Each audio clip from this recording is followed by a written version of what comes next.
La pulsera negra. En Estados Unidos, cada vez que te internan en un hospital, colocan en tu muñeca una pulsera blanca con tu nombre, para poder identificarte. Sin embargo, existen otras pulseras de colores diferentes, que simbolizan otras cosas. Por ejemplo, las pulseras negras son colocadas en las muñecas de las personas que acaban de fallecer. Un cirujano que trabajaba en el turno de la noche en una escuela hospital acababa de terminar una operación e iba en camino hacia el sótano. Entró en el elevador, y había una mujer con él. Casualmente se puso a platicar con la mujer sobre varias cosas, mientras el elevador descendía. Cuando la puerta del elevador se abrió, vio que otra mujer estaba a punto de entrar, y entonces el doctor, de manera precipitada, apretó el botón para cerrar la puerta, y presionó rápidamente el botón hasta el piso más alto. Sorprendida, la mujer regañó al doctor por su descortesía al no permitir subir a la otra mujer al elevador. El doctor dijo: Esa es la mujer que acabo de operar. Murió durante la operación. ¿No viste la banda negra que estaba utilizando? La mujer sonrió, levantó su brazo y dijo: ¿Una banda como esta? La muñeca maldita. Se trata de una historia en un pequeño pueblo alemán, no recuerdo exactamente su nombre porque es muy pequeño y poco conocido. Una niña de 7 años, más o menos, recibió una muñeca que le regalaron a su padre en el trabajo. La muñeca tenía muchos años de antigüedad, alegraba a la vista, era un juguete hermoso que atraería a cualquier criatura. Se conocen leyendas urbanas que tratan de muñecas diabólicas, cualquier muñeca regalada o robada traería la mala suerte para el resto de tu vida, pero naturalmente, nadie se las cree. La niña se divirtió bastante con ella durante una larga semana. Esa noche, la guardó como todas las noches y se fue a la cama. A la mañana siguiente se levantó, y un grito fortísimo fue oído por sus padres. Al levantarse ellos también, vieron a la niña tumbada en el suelo con unas afiladas puntillas clavadas en los pies, que casualmente alguien las dejó tiradas. Además, la muñeca no estaba en su sitio, sino en la caseta del perro, en el patio, donde encontraron al pobre animal sin cabeza. Unas semanas más tarde, tras la tragedia, también en la noche, la casa se incendió y sus habitantes murieron quemados. Tras largas investigaciones descubrieron algo muy raro. Lo único que no estaba quemado, y muy reluciente, era la preciosa muñeca. La maldición del ahogado.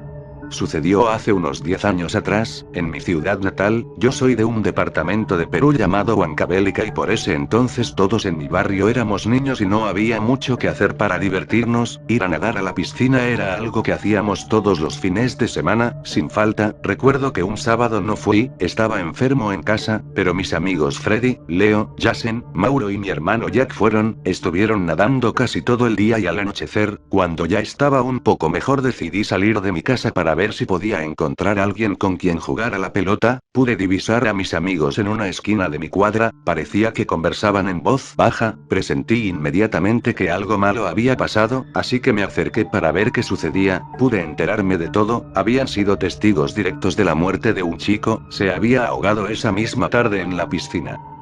Al cabo de unos días nos confirmaron que aquel chico era un vecino nuestro. Cuando nos enteramos nos llenó de gran pesar su partida y nuestras madres, tan protectoras como siempre, nos prohibieron volver a la piscina. Según las investigaciones posteriores, el accidente se originó por la imprudencia de un trabajador nuevo, un chico de unos 20 años. Este trabajador tenía problemas para acatar órdenes, estaba trabajando a disgusto y la tarde de los hechos, en un momento de cólera, abrió la compuerta principal pensando que ya todos los que ese día habían asistido a la piscina habían salido y no se dieron cuenta que todavía quedaba aquel chico que seguía nadando. La succión de agua debido a la compuerta abierta aprisionó al pobre chico, quien sin poder salir a tomar aire murió ahogado atrapado por la compuerta. Después del accidente todos quisieron la renuncia de aquel mal trabajador, pero este de la manera más cínica se puso obstinado y no quiso abandonar su trabajo. Incluso cuando quisieron trasladarlo a la delegación se puso bravo, argumentando que no fue su culpa, que había sido una casualidad. Todos sus compañeros ya no lo veían tan bien como antes, pero a él no le importó y siguió trabajando como si nada. Días después, aquel trabajador empezó a experimentar sentimientos de culpa, por eso comenzó a beber. Como él era quien se quedaba en el turno de vigilancia nocturna, después de beber siempre iba a dormir a las oficinas del local. Una noche, según cuentan los trabajadores, este joven regresó de la cantina y justo cuando iba a descansar notó algo que le llamó la atención. Cerca a la poza de la piscina estaba una persona que al parecer tiritaba de frío, parecía que estaba empapada y solo llevaba un short de baño. Poco a poco, lleno de curiosidad, se acercó poco a poco hacia aquella persona, cuando de pronto lanzó un grito de miedo que hizo que sus compañeros de trabajo con quienes compartía el turno saliesen de sus cuartos. Lo que vieron después los desconcertó bastante. En una orilla de la poza estaba su compañero, quien luchaba por liberarse del abrazo de aquella persona, lo tenía fuertemente sujeto por la cintura y lo arrastraba hacia el agua. Ambos trabajadores fueron en su ayuda, pero justo cuando iban a alcanzarlo, esa extraña persona se lanzó al agua con el asustado hombre, que apenas pudo lanzar un pequeño grito de horror.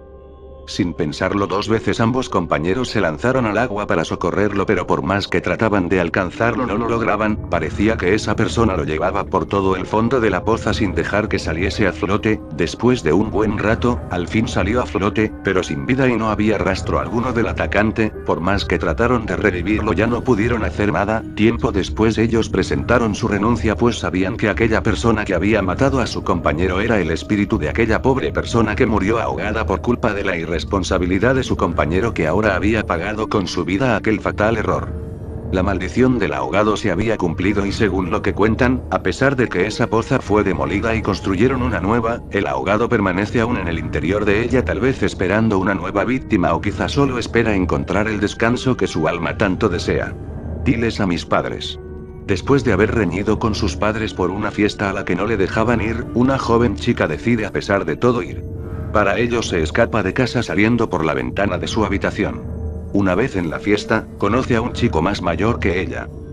Hablan, ríen, hasta que él le propone ir a otra fiesta, mucho más animada que la que están. Ella acepta, el chico le gusta mucho y van en el coche de él.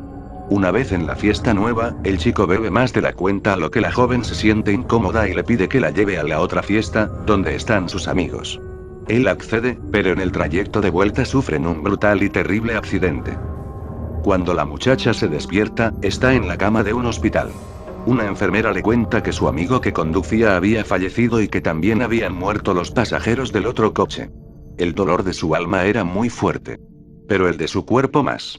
Sintiendo que su muerte estaba próxima, la muchacha pidió a la enfermera de decirles a sus padres que les quería, que estaba muy dolida por haberles desobedecido y que no se reprocharan nada, que todo esto había sido solo culpa suya. Poco tiempo después la muchacha murió. Pocos minutos después llegaron los amigos de la chica, que fueron al hospital nada más enterarse del trágico accidente. Uno de ellos le pidió a la enfermera si la chica había dejado un mensaje para sus padres.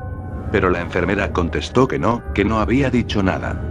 Otra enfermera escuchaba la conversación y se intrigó mucho, porque ella sabía que la chica sí había dejado algo para sus padres. Al preguntarle a su colega por qué había mentido, esta contestó que no sabía qué decirles, porque las dos personas que habían muerto en el otro coche eran los padres de la chica. Almas en pena. El silente espectro merodeaba taciturno por el campo santo. Tenía hambre y, así pareciera un caníbal, necesita alimentarse. No podía comerse a los vivos, estos estaban fuera de su alcance. Pero los espíritus recientes de gente fallecida, niños, ancianos, y mujeres. Era el alimento de los espectros andantes, por eso cada noche merodeaba el cementerio aquella alma en pena, que no encontraba el descanso. Ese día, en una lúgubre fosa común, había varios cadáveres. Niños, hombres, personas sin familia, muertos en la indigencia, en plena calle. El aura de aquel espectro se sintió atraído por aquella energía que emanaba de aquella sepultura, necesitaba alimentarse de aquella energía reminiscente. Cada día hacía lo mismo, se alimentaba de la energía de cadáveres recién fallecidos. Se daba su festín y luego vagaba, lamentándose de su destino. Su agonía era indescriptible, pero solo era oída por el resto de los espectros que por allí vagaba, la energía que quitaba a aquellos cuerpos los convertía en los siguientes espectros que vagarían por la eternidad. En la lontananza de aquel campo santo y entre tanto lamento, no todos los espectros eran iguales, algunos no se alimentaban de la energía de otros cuerpos. Más bien los miraban por encima del hombro con gran desdén. Solo los visitaban y antes de llegar a su destino se presentaban ante ellos. Otros, en cambio, les encantaba asustar a niños y ancianos, se impregnaban del terror.